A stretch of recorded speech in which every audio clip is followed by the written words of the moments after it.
ملا کہتا ہے کہ تم نبی کے بارے میں یہ کہتے ہو کہ وہ زندہ ہیں، جبکہ کوئی ایسا فرد نہیں جو مرنے کے بعد زندہ ہو، کیونکہ اللہ کا قرآن ہے کل من علیہ فان، ہر شے کو فنا ہے۔ اس نے اس سے یہ نتیجہ اخذ کیا کہ جس کو موت آ گئی وہ فنا ہو گیا، اور کوئی بھی زندہ نہیں ہے، فقط اللہ کی ذات زندہ ہے۔ تو اگر اس کو یہ آیت نظر آتی ہے تو اسے یہ بھی نظر آنا چاہیے کہ یہی قرآن اللہ کا یہ فرما رہا ہے کہ وَلَا تَقُولُوا لِمَن يُقْتَلُ فِي سَبِيلِ اللَّهِ أَمْوَاتٌ بَلْ أَحْيَاءٌ وَلَٰكِن لَّا تَشْعُرُونَ، کہ جو اللہ کے راستے میں شہید ہو جائیں انہیں مردہ مت کہو، وہ زندہ ہیں،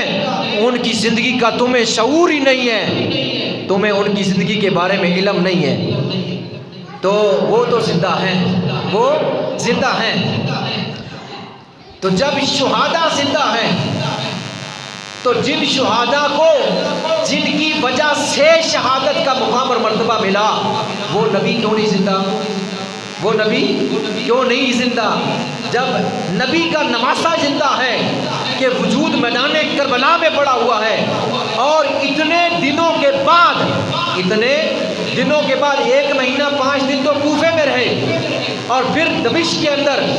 یہ رستے کی جو ہے منزلیں، جو 22 منزلیں تھی، وہ 800 میل کا سفر کئی راتیں اور کئی دن گزرنے کے بعد یہ قافلہ دمشق میں پہنچا تھا۔ اتنے عرصے کے بعد بھی، اتنے دنوں کے بعد بھی وجود میدان کربلا میں ہے،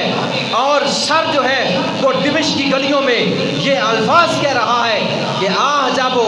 من اصحاب الکہف قتلی و حملی۔ وہ قرآن پڑھنے والے اصحاب کہف کے قصے کو عجیب کہنے والے، میرا قصہ بھی تو عجیب ہے، میرا قصہ بھی تو عجیب ہے۔ اور یہ بات کسی عام نے نہیں سنی، یہ کسی یزیدی شامی کوفی نے نہیں سنی، یہ حضرت منہال بن عمر نبی کریم صلی اللہ علیہ وسلم کے صحابہ کی زیارت کرنے والے تابعی انہوں نے سنی۔ اور یہی روایت حضرت زید بن ارقم صحابی سے کوفے میں منقول ہے، انہوں نے اسی طرح کی روایت کوفے کی گلیوں میں یہ سنی تھی کہ ایک شخص قرآن پڑھ رہا تھا تو اس کے قرآن پڑھنے پر امام علی مقام نے اس طرح کے الفاظ کہے تھے۔ تو جب نبی کریم صلی اللہ تعالی علیہ وسلم کے نواسہ وہ میدان کربلا میں موجود ہے، اور باقی جو سر انور ہے وہ دمشق کی گلیوں میں یہ گواہی دے رہا ہے، جس سے آپ کی زندگی، آپ کی حیات ثابت ہے، تو جیسا کہ قرآن بھی کہتا ہے کہ شہید زندہ ہے، تو یہ تو شہیدوں کے سردار ہیں۔ جب عام شہید زندہ ہے، سرحدوں کی جو ہے حفاظت کرنے والے، اور جو ہے وہ جب عام شہید زندہ ہے تو پھر جو شہیدوں کے افسر ہیں، شہیدوں کے سردار ہیں، سیدی شہداء ہیں، نواسہ رسول ہے، ذکر و گوشہ بطول ہے، علی کے دل کا چین ہے، سنیوں کا امام ہے، نبی کے کندھے پر کھیلنے والی نبی کی جان ہے، تو جو جنتی نوجوانوں کا سردار ہے، جو گواہی بھی دے رہے ہیں میدان کربلا میں وجود ہے، دمشق کی گلیوں میں اس کی گواہی دے رہے ہیں، جب وہ زندہ ہیں تو ان کے آقا بھی گنبد خضرا میں زندہ۔ یہ قرآن کی نص ہے۔ اور اگر کوئی کہے کہ ہم تو حدیث کو مانتے ہیں، قرآن کو مانتے ہیں، تو قرآن والوں کو قرآن سنا دیا، حدیث والے حدیث سنیں۔ حضور علیہ السلام نے ارشاد فرمایا الانبیاء یصلون فی قبورہم، فرمایا انبیاء اپنی قبروں میں زندہ ہیں۔ الانبیاء یصلون فی قبورہم، انبیاء اپنی قبروں میں زندہ ہیں، نمازیں پڑھتے گئے۔ جب انبیاء اپنی قبروں میں زندہ ہیں تو جو امام الانبیاء ہیں وہ قبر منظر میں کیوں نہیں زندہ؟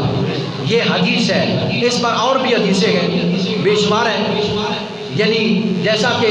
حضور علیہ السلام کے صحابہ نے پوچھا کہ ہم آپ پر درود و سلام پڑھتے گئے، آپ سنتے گئے، کیا ہمارا درود و سلام آپ دنیا سے وصال فرمانے کے بعد بھی سنیں گے؟ حضور نے فرمایا اسمع صلاتی علی محمد وارفون، ہاں میں اپنے غلاموں کا درود اپنے کانوں سے خود سماعت کروں گا۔ سماعت وہ کرتا ہے جو زندہ ہوتا ہے، مردہ سماعت نہیں کرتا، مردہ سماعت نہیں کرتا۔ ایک اور حدیث میں فرمایا اللہ نے مٹی پر حرام کر دیا ہے کہ وہ انبیاء کے جسموں کو کھائے، مٹی امتی ہے میرے مصطفیٰ کی، وہ نبیوں کے جسموں کو نہیں کھائے گی تو امام الانبیاء کے جسم کو کیسے کھائے گی؟ ایک اور بھی دلیل دیتا ہوں، جب مسجد اقصی میں حضور نماز پڑھائی تو تمام انبیاء کو اللہ نے حکم فرمایا تھا، وہ قبروں میں تھے اور قبروں سے اٹھ کر گئے تھے، اور اور مسجد اقصی میں جا کر نماز پڑھی تھی حضور کے پیچھے، تو ملا علی قاری فرماتے گئے کہ نماز روح مال جسم کے ساتھ ہوتی ہے، نماز زندہ پڑھتے گئے، نماز زندہ پڑھتے گئے، مردوں پر نہ نماز فرض ہے نہ مردے نماز پڑھتے گئے، جو مردہ ہے وہ نماز نہیں پڑھتا اور جو زندہ ہے وہ نماز پڑھتا ہے۔ تو پتہ چلا اگر نبی مردہ ہوتے تو نماز نہ ہوتی، جب انہوں نے نماز پڑھی ہے تو پھر زندہ ماننا پڑے گا ان کو۔ جب وہ نبی زندہ ہے تو امام الانبیاء جو نماز پڑھانے والے ہیں وہ بھلا کیوں نہیں زندہ؟ اس لیے وہ بھی زندہ ہے، وہ بھی زندہ ہیں۔ ان ساری باتوں پر اعلیٰ حضرت بول اٹھے اور میں خدا کی اللہ کی قسم اٹھا کر میں تو زندہ ہے واللہ، یعنی اے محبوب واللہ خدا کی قسم تو زندہ ہے واللہ، تو زندہ ہے واللہ، میری چشم عالم سے چھپ جانے والا آقا خدا کی قسم آپ زندہ ہیں، خدا کی قسم آپ زندہ ہیں۔ تو جن کی آنکھیں مردہ ہیں، جن کی آنکھیں بے بصیرت، جن کے اندر کا نور بجھا ہوا، جو آپ ہی مرے ہوئے ہیں، جو آپ ہی مرے ہوئے ہیں، تو وہ ظاہری بات ہے وہ دوسرے کو بھی مرا ہوا ہی کہیں گے۔ جن کا ضمیر ہی مرا ہوا ہے، جن کا اندر ہی مرا ہوا ہے، وہ دوسرے کو مرا ہوا کہیں گے۔ ہمارے آقا تو قبر انور میں ترب اطہر میں زندہ ہیں، اور جو ہے وہ انبیاء بھی زندہ ہیں، اولیاء بھی زندہ ہیں۔ اسی حدیث کی شرح یعنی الانبیاء یصلون فی قبورہم، اس کی شرح غوث اعظم نے سر الاسرار میں کرتے ہوئے یوں فرمایا کہ الانبیاء والاولیاء، کہ حضور نے فرمایا انبیاء زندہ ہیں، تو آپ نے آگے یہ جملہ فرمایا انبیاء والاولیاء، انبیاء جس طرح زندہ ہیں اولیاء بھی اسی طرح زندہ ہیں، اولیاء بھی اسی طرح زندہ ہیں۔ تو جن کا یہ ضمیر دیکھیں، کلمہ مصطفیٰ کریم علیہ السلام کا پڑھا، نماز میں درود و سلام حضور کی آل پر پڑھا ہے، اور حال یہ ہے کہ نماز میں درود و سلام حضور کی آل پر پڑھا، کلمہ حضور کا پڑھا، اور اوپر سے حسین کی غلامی کا پٹا بھی ڈالا، اور اندر سے کہتے ہیں یزید تو ابھی علموں میں، یزید تو ردی ہے، یزید تو اچھا تھا۔ ارے آج کوئی بابری مسجد کو گرا دے تو صدیاں گزر جائیں، تیرے دل پر کیا بیتتی ہے؟ تیرے دل میں نفرت کا اظہار ہوتا ہے کہ اس شخص نے مسجد بابری کو گرا دیا، اس کی توہین کی ہے۔ ارے جس نے بابری مسجد کو شہید کیا اور اس کی توہین کی، تیرے دل کے اندر نفرت ہے، اس کی جو ہے اس کے بارے میں نفرت ہے۔ تو جس نے رسول اللہ کے روضے کے اندر، جس نے رسول اللہ کی مسجد کے اندر، مسجد نبوی کے اندر گھوڑے دوڑا دیے اور ممبر عطر کے اوپر جو ہے وہ گھوڑوں کی لید ڈلوا دی اور صحابہ کو شہید کروا دیا، مسجد نبوی میں صحابہ نماز پڑھنے والے، جمعہ پڑھنے والے ان کو شہید کر دیا، مسجد کو جناب والا کہ 3 دن تک بند کر دیا، اور گلی کوچوں میں پھرنے والے مرد، عورتوں اور جو ہے بچوں کو نیزوں پر اچھالا، اور 10,000 صحابہ کو مدینے میں شہید کر دیا، اور لوگوں کے اندر گھروں میں گھس کر لوگوں کو باہر نکال کر جو ہے مدینہ طیبہ کی گلیوں میں خون کی ہولی کھیڑی، اور جو ہے گلیوں کو رنگین کر ڈالا، بچوں کو نیزوں پر اچھالا، صحابہ کی داڑھیوں کو نوچا۔ حضرت ابو سعید خدری صحابی رسول، بوڑھے صحابی تھے، سفید داڑھی تھی، پوچھنے والے نے پوچھا تم کون ہو؟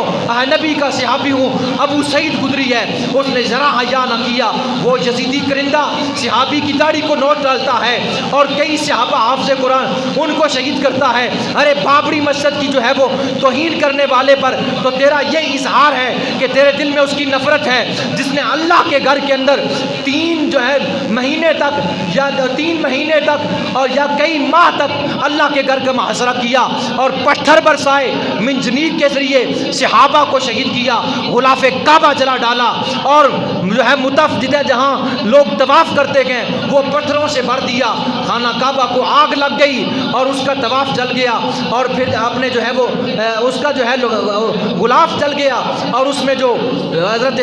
اپنے اسماعیل علیہ السلام کے دمبے کے جو ذبح ہوا تھا، جو سینگ تھے چھت میں وہ جل گئے، اور خانہ کعبہ کی چھت جل گئی۔ جس نے اتنا ظلم و ستم کیا، ایک طرف نبی کی آل کو شہید کر کے در بدر پھرایا، اور ایک طرف جو ہے وہ خانہ کعبہ پر حملہ کر کے یہ حال کیا، دوسری طرف مدینہ طیبہ میں مسجد نبی کا یہ حال کیا، صحابہ کو کا یہ حال کیا، جس کو تاریخ واقعہ حرہ کے نام سے یاد کرتی ہے۔ تو ظالم اس کے بارے میں امیر المومنین کہتا ہے تجھے وہ نظر نہیں آیا؟